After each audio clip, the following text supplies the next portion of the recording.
যখনই আপনারা আমাদের লাইফস্টাইল ফলো করতে যাবেন, যদি বিদ্রূপের শিকার না হন, বুঝবো আপনি লাইফস্টাইল ফলোই করেন না। অন্তত আমার কাছে আপনার কোনো 5 পয়সার মূল্য নাই, কারণ আমি বুঝবো যে আপনি কিছুই করেন না। কারণ আপনি কিছু করবেন, আপনাকে পাগল বলা হবে না, আপনাকে খোঁচা মারা হবে না, আপনাকে টিস্কারি করা হবে না, তাহলে আপনি লাইফস্টাইল ফলোই করেন না। আপনারা সমাজের ভিতরে ফিট ইন হয়ে থাকতে চান, অর্থাৎ কেউ যেন আপনাকে নিয়ে সমালোচনা না করে, পাছে লোকে যেন কিছু না বলে, কেউ যেন অমুকে কি বলে তমুকে কি বলে, এগুলো নিয়ে তারা ভাবে।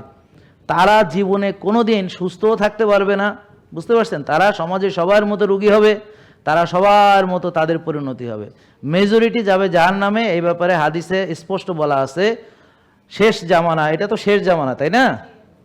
1000-এ 1 জন জান্নাতে যেতে পারে। আমি কি মিথ্যা কথা বলতেছি? হাদিসে কি এই কথা নাই? হাদিসগুলো আপনারা পড়েছেন? সবাই পড়েছেন তো? নাহলে জানছেন তো, নাকি শুনছেন তো, নাকি এখন শুনলেন তো? তাহলে এখন এটা বিশ্বাস করে নেন, আর বিশ্বাস না হলে নিজে খুঁজে বাইর করে পড়ে নেন। জেকে লাইফস্টাইল লিমিটেড, ওষুধ মুক্ত সুস্থ জীবন।